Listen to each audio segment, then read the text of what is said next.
Bab 9. Saat Allah menjaga tanpa diminta. Pada tahap ini, tasawuf membawa seseorang pada kesadaran yang sangat halus bahwa penjagaan Allah seringkali hadir jauh sebelum doa terucap. Ada peristiwa yang tidak jadi terjadi, langkah yang tiba-tiba tertahan, dan keinginan yang mendadak pudar tanpa alasan jelas. Semua itu bukan kebetulan, melainkan bentuk penjagaan yang lembut. Orang yang hatinya mulai jernih akan menyadari bahwa Allah bukan hanya menjawab permohonan, tetapi juga menghalangi hal-hal yang jika dibiarkan justru melukai batin. Penjagaan ini sering tidak disyukuri karena ia datang dalam bentuk penolakan. Tasawuf mengajarkan bahwa semakin dekat seseorang kepada Allah, semakin halus pula bentuk penjagaan yang ia terima. Bukan berupa keajaiban yang mencolok, tetapi berupa arah yang tenang. Allah menggeser pertemanan, mengubah rencana, bahkan mematahkan ambisi tertentu agar hati tetap terjaga. Pada titik ini, seseorang tidak lagi merasa bebas berbuat apa saja, karena ia menyadari bahwa kebebasan sejati justru terletak pada keterikatan dengan bimbingan ilahi. Penjagaan ini bukan pengekangan, melainkan bentuk kasih yang sangat dalam. Ada rasa takut yang lahir dari pengalaman ini, namun bukan takut yang menekan.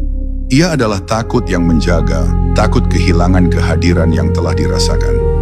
Seseorang mulai berhati-hati dalam niat, dalam kata, dan dalam langkah. Bukan karena ingin terlihat suci, tetapi karena hatinya telah merasakan manisnya dijaga. Tasawuf memandang rasa takut seperti ini sebagai tanda hidupnya kesadaran ruhani. Bukan ketakutan akan hukuman, melainkan kewaspadaan agar tidak kembali tenggelam dalam kelalaian yang dulu terasa biasa. Penjagaan Allah juga sering hadir dalam bentuk kesadaran untuk berhenti. Berhenti memaksakan sesuatu yang jelas-jelas tidak dibukakan. Berhenti membandingkan diri dengan orang lain, dan berhenti menuntut hidup berjalan sesuai keinginan pribadi. Ketika seseorang mampu berhenti dengan tenang, disitulah ia sedang dijaga.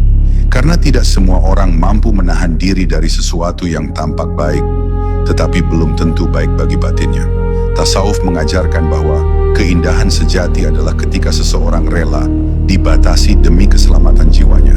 Pada akhirnya, orang yang merasakan penjagaan ini tidak merasa istimewa. Justru ia merasa semakin bergantung. Ia sadar bahwa tanpa penjagaan Allah, hatinya mudah condong ke arah yang salah. Maka doa-doanya menjadi lebih sederhana, bukan meminta lebih, tetapi memohon agar tidak dilepaskan. Ia tidak meminta jalan yang mudah, hanya meminta agar tetap berada dalam bimbingan. Dan di dalam kesadaran itulah, ia hidup dengan rasa aman yang tidak berasal dari dunia, tetapi dari keyakinan bahwa selama Allah menjaga, apapun yang terjadi akan selalu mengarah pada kebaikan yang lebih dalam.